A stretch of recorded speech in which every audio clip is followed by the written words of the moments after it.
Am, vamos a hablar más adelante de toda esta historia ya en tiempo de la revolución, pero regresemos un poco a Carbó y a los inicios de Prensa Libre.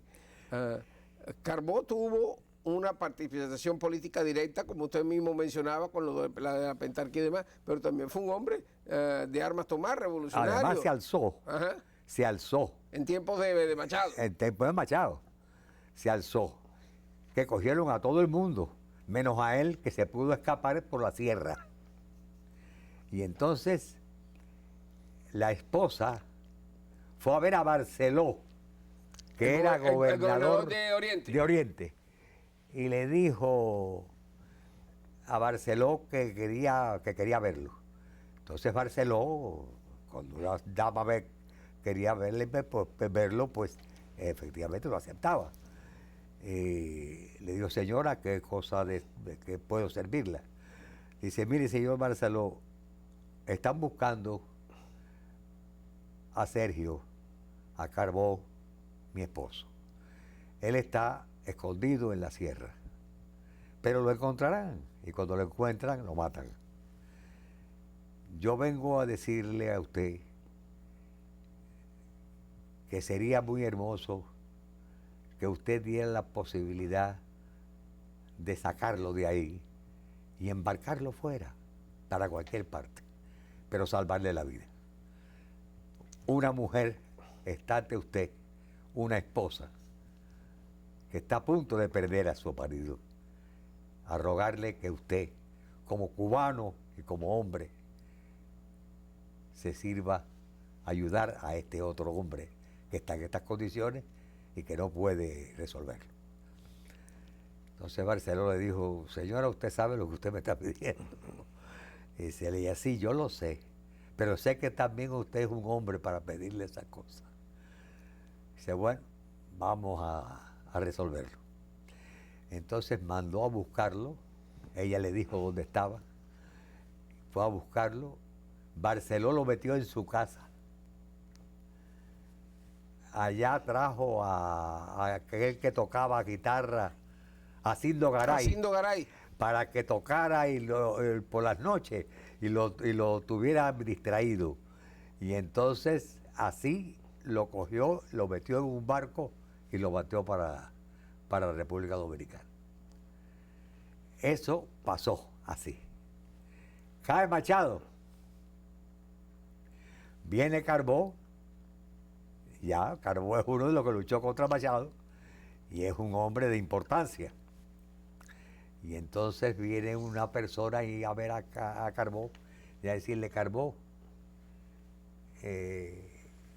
este que era gobernador, Barceló de Oriente, está escondido en una calle, en un segundo, tercer piso de un edificio en la Habana Vieja. Lo están buscando para matarlo y está rodeado ya el edificio. Y cuando lo cojan, lo ahorcan. Dice, serio, dígale que no se mueva de allá, que yo voy a buscarlo. Entonces, con 4 o 5 hombres amigos de él, armados con ametralladoras, llegó Carbó a la casa. Entonces le dijo, Carbó, ¿usted sabe esto? Sí, señor. Bueno, pero usted sabe lo que de eso me encargo yo.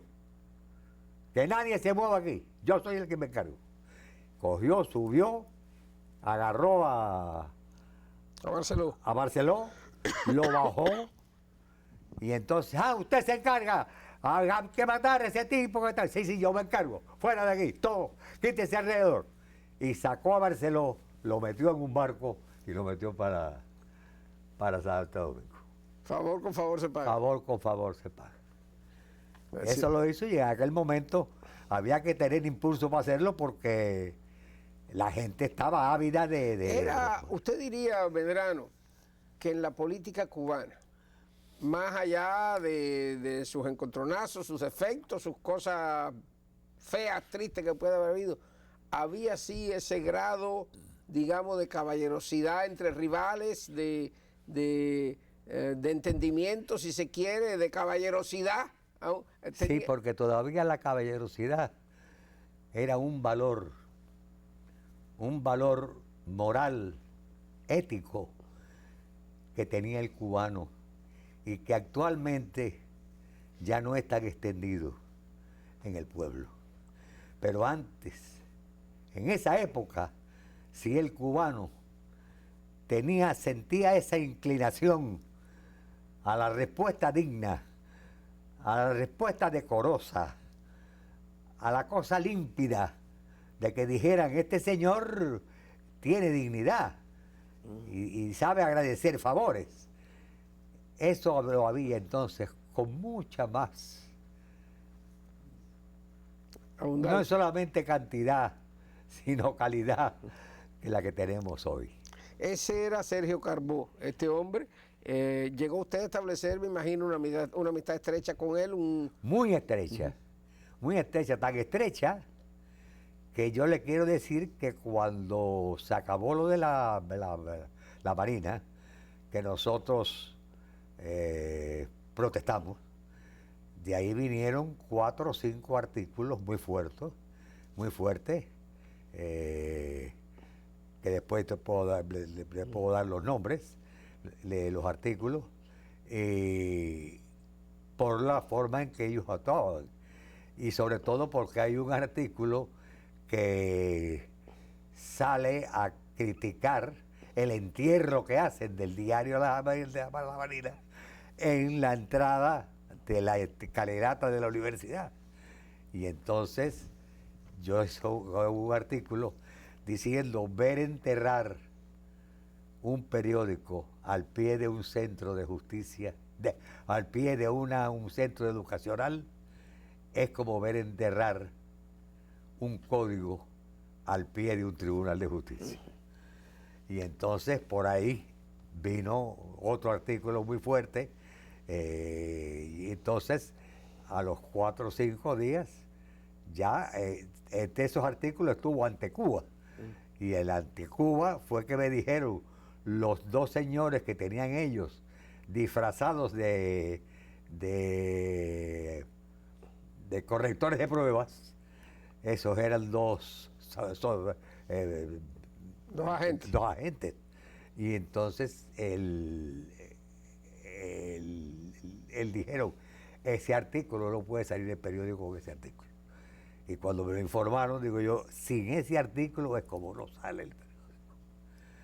Entonces me llamaron por teléfono gente que tenía conocimiento del gobierno y me dijeron: oye, Humberto, están preparando las turbas ya. Llegaremos ahí, pero regresemos a un orden más o menos cronológico en su vida en Prensa Libre. Usted llega a Prensa Libre bajo aquella propuesta de Carbó. Estamos hablando de más o menos de los tiempos de Batista ya, el segundo periodo de Batista, del año 52. Humberto Medrano sin duda se fue revelando, para los que no lo conocían en esa faceta o lo conocían poco, no solamente como el subdirector de Prensa Libre, a los que podían apreciar se daban cuenta de que ahí había un lenguaje sólido, que podía ser lírico, podía ser bello, que podía tocar la política, pero podía tocar también pues cualquier otro interés. Sí. ¿De dónde sacaba eso Humberto Medrano? Esa lírica, esa manera de escribir, esa sensibilidad, eso no se aprende en la escuela de leyes. No, pero eso sí era parte de las conversaciones de mi padre cuando yo era niño y cuando era un poco más crecido que un niño.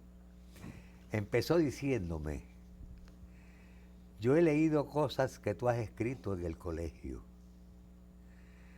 He leído la exposición que has hecho tú de los golpes de libertad que se han hecho en Sudamérica.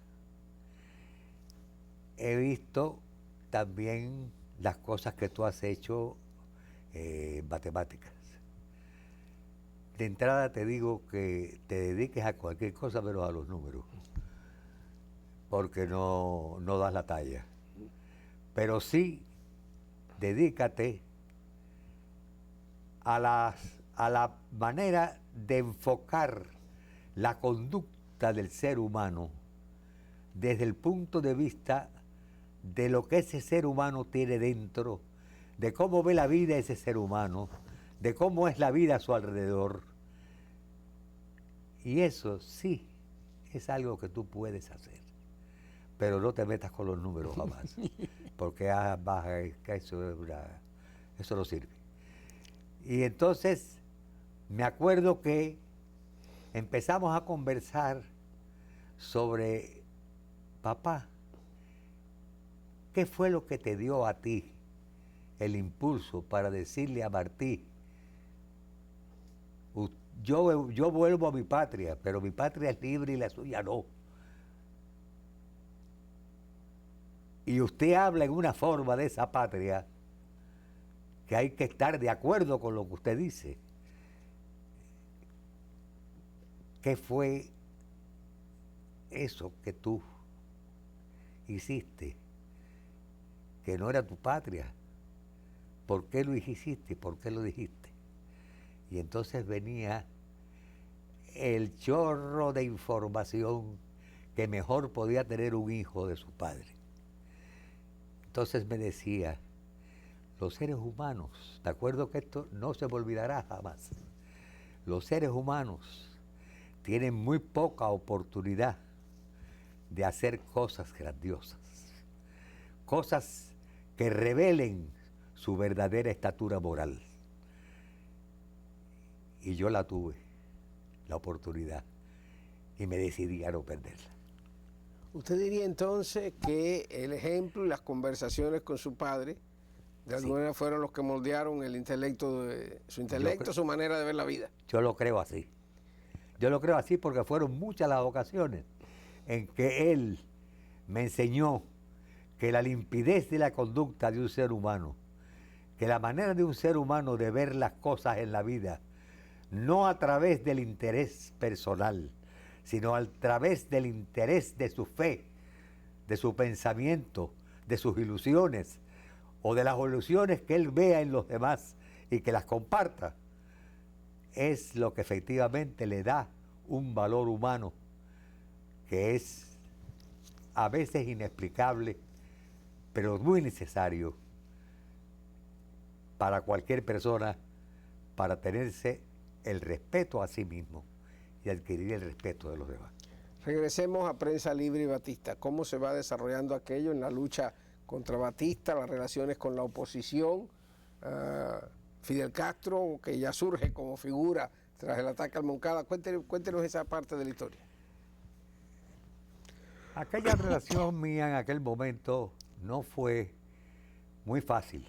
Yo fui 6 veces detenido cuando Batista, con un enorme respeto. Me sentaban a conversar con un militar de grado y me decía, mire lo que pasa, Medrano, es que usted comprenda que hay que mantener el orden. Digo, sí, yo comprendo que hay que mantener el orden, el problema es qué tipo de orden y cómo se mantiene, haciendo qué. No, mire, el orden hay que mantenerlo por encima de todo, pero cuando hay desorden, ya no hay nada. Bueno, y cuando hay orden impuesto, no es un desorden.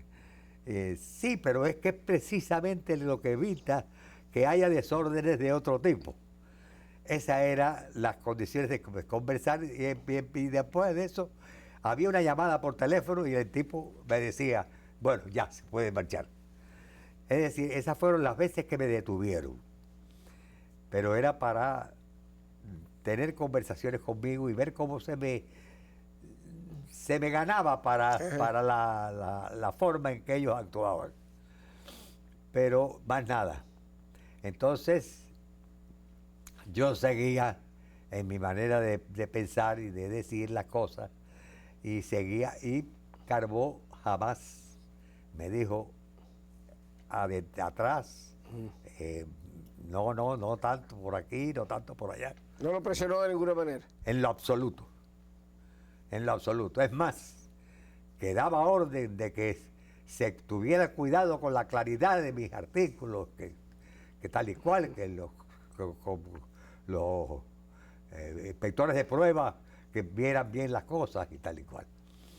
¿Tuvo usted algún contacto directo? ¿Conoció a Batista? ¿Alguna vez pudieron hablar? Sí, cómo no, varias veces. Me acuerdo que una vez fuimos, había habido un desorden. Y entonces él me entiende, porque los desórdenes no van y hace así, y yo estaba allí. No, había visto otra cosa y no es decir los desórdenes. Y entonces, una de las veces que hizo así, yo le decía, no me miren. Entonces era como si fuera una risa. Y se acababa aquello en risa. Pero varias veces hubieron cosas de este tipo. Y entonces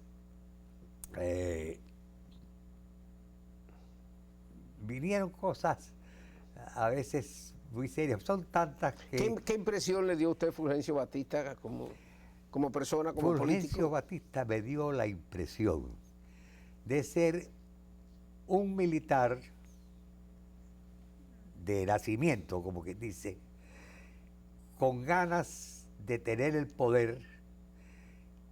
No creo que quería para millonarse, pero en eso, en una cosa trae la otra, es la facilidad de millonarse. Y entonces el deseo de hacer lo que está queriendo hacer ahora el señor de Venezuela, de quedarse de todas maneras. Y entonces esa era la impresión que yo tenía. No me pareció una mala persona en el sentido de que era capaz de ordenar, máteme a fulano. No lo creo, no creo que Batista fuera así. Pero sí era individuo que si había un problema serio y mataban a fulano, no era el hombre que iba a coger al que había matado y a llevarlo, porque entonces no estaba de acuerdo, pero la situación era la situación. Yo no creo que Batista fuera un criminal, creo que sencillamente era un político al uso, con estrellas y elementos suficientes para hacerse millonario, y que quería que lo dejaran ser millonario y más nada, y que no lo molestaran en eso. Y cuando vio que la cosa estaba muy seria, se escapó. La oposición contra Batista, los personajes que teníamos en el mundo político, los auténticos, los ortodoxos y demás, muchas veces se les ha acusado, algunos conocedores que estaban en su círculo, de haber sido incapaces, pues de veras, de responder a aquel reto político y de alguna manera, además de los lastres que tenía la política cubana de corrupción, etcétera, etcétera, de pavimentarle el camino a Fidel Castro. ¿Cómo calificaría usted, que los conoció también, a aquella oposición a Batista? Esa oposición a Batista no era a base de defender una posición que pusiera en peligro otro. No creo que ellos creyeron. Ellos tenían sospechas de Fidel Castro. Fidel Castro era uno de los individuos de cañón al cinto que andaba por las calles los círculos universitarios. En la universidad. En la universidad y fuera de la universidad. Era de los tipos estos que vivían de guapo. Era el guaposo. Y entonces, en definitiva, lo que era un individuo que hacía las cosas y las guardaba muy bien. Es decir, no se manifestaba totalmente. Él tuvo un problema muy serio con... ¿Cómo se llamaba aquel individuo que era... Manolo Castro. Que era periodista, pero que era periodista y defendía a Batista por encima de todo. Ya nos acordaremos. Es decir, él que murió aquí porque le reventaron el automóvil y lo volaron. Maferrer, Rolando Maferrer. Exacto. Él y Maferrer estaban enfrente porque eran el mismo tipo de calidad de hombre. Pero Maferrer no era comunista, no tenía planes de comunismo. Él sí lo era.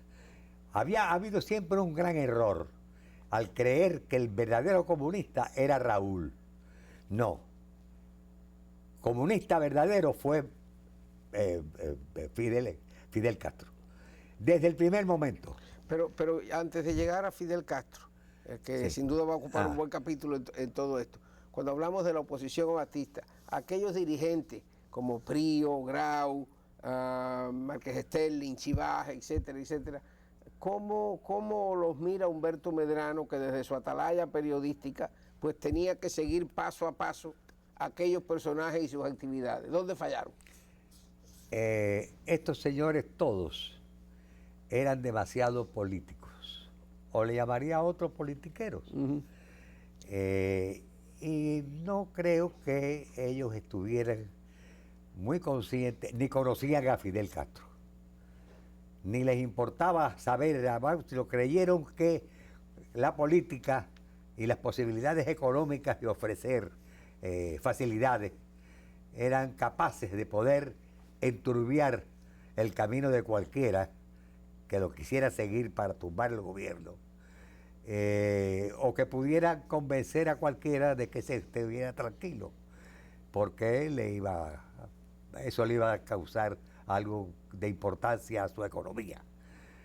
Entonces todos estos señores estaban demasiado metidos en la política, no la política como política, sino en la política como medio de enriquecimiento, en la política como medio de tener facilidades y tener oportunidades que otros que no estaban en la política tenían.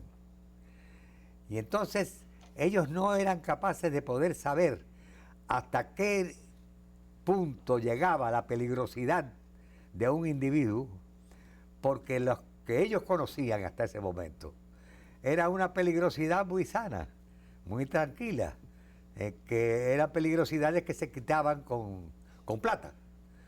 Y entonces sencillamente esas peligrosidades morían. Y ellos no sabían a fondo cuál era la peligrosidad de fulano o de mengano.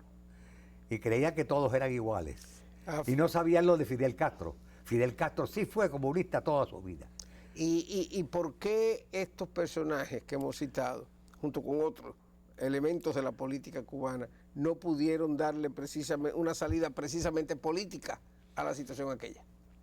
Sencillamente porque no se encontraron con un individuo que no aceptaba el apartarse de un plan que tuviera porque le dieran determinada cantidad de dinero o de posibilidad de hacer fortuna, sino era un individuo que lo quería hacer él y para él, sin necesidad de recibirlo de nadie, ni agradecerle nada a nadie. Era un individuo que quería el mando, quería el poder para ejercerlo, para hacerse lo que ha sido en definitiva. Entonces diríamos que el obstáculo, piensa usted, le pregunto, el obstáculo mayor quizás para que se hubiera logrado una salida política a la situación de Batista no fue quizás tanto la torpeza de los líderes de la oposición como la idea fija de Fidel Castro de tener todo el poder. En ambas cosas hay parte y parte. En parte hay el desconocimiento de lo que era capaz Fidel Castro. Y en parte hay la locura sin límites de Fidel Castro de ser el que mandara en Cuba en una forma total y absoluta para toda la vida. A todas estas, cuando se produce el ataque al cuartel Moncada, cuando empieza a surgir, ¿cuál era la idea, el juicio, la impresión que tenía Humberto Medrano sobre Fidel Castro y sobre el proceso revolucionario que empieza a desarrollarse? Siempre tuve por Fidel Castro una inmensa duda sobre su manera de ser y de pensar. Todavía recuerdo que estando yo casado con la hermana de Ulises Carbó, me acuerdo que llego yo del trabajo y me encuentro a Ulises y me dice: Humberto, conseguí un radio alemán, Grunwald, en que se oye la sierra. Estaba la sierra entonces. de este hombre. Sí, transmitía Fidel. desde allá. Entonces, lo tengo ahí y lo vamos a poder oír esta noche. Yo lo miré y le dije, esta noche no, porque tengo que llevar a tu hermana al cine. Vamos a dejarlo para otro día. Entonces, pues, entramos, nos preparamos, comimos y cogimos el automóvil. Y me dice entonces la hermana de Ulises, mi esposa, Humberto, te oí decir que no podías oír esta noche la sierra porque tenías que llevarme al cine. Y tú y yo no habíamos hablado nada del cine, ni de ir al cine. Es que a ti no te interesa oír a Fidel Castro. Le dije, no, no me interesa. Fidel Castro está en una posición que yo no acabo de tener una absoluta confianza en saber lo que hay detrás de él. Pero sí tengo una profunda preocupación por no saberlo. No me ofrece confianza, no me gusta la forma en que actúa, pero y además no creo que tenga razón totalmente. Estoy en esta situación, pero no estoy convencido de que sea un hombre para salvar a Cuba, ni que sea el hombre que todos los mayor parte de mis amigos están en este momento salvaguardando su figura.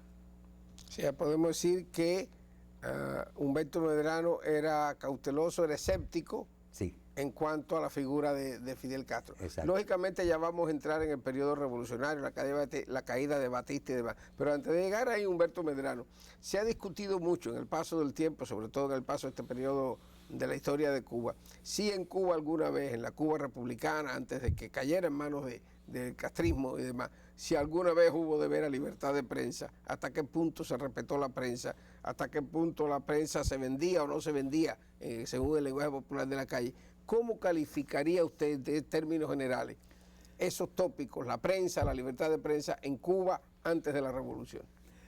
Mi definición sería el que la prensa en general no tenía una idea completa, clara, firme, de lo que era Fidel Castro y de lo que era capaz Fidel Castro de hacerle daño. Pero no estoy hablando tanto del juicio de la prensa sobre Fidel Castro, como de la situación de la prensa antes de Fidel Castro, el desenvolvimiento de la prensa en la República. El desenvolvimiento de la prensa en la República siempre fue en general una situación muy clara como prensa, es decir, poniendo los acontecimientos, informando. ¿Se conoció en Cuba en alguna época de verdad la libertad de prensa tal y como se le concibe hoy? Bueno, existía en la época de Grau, en la época de cuando estaba este otro Prío. Prío. Uh-huh. Cuando había eso, no había presión sobre la prensa. Presión de que no puedes hacer esto o te vamos a hacer esto otro. Sino sencillamente es que la relación de los gobernantes con los periódicos era una relación sabrosa. Uh-huh. Era una relación suave, era una relación digna más bien de celebrarlo, en que se llamaba a los periódicos para informarle todo, y los mismos periódicos ponían lo que creían conveniente, y lo que no creían conveniente no lo ponían. Sí, no todos, pero la mayor parte. O sea, había una relación con el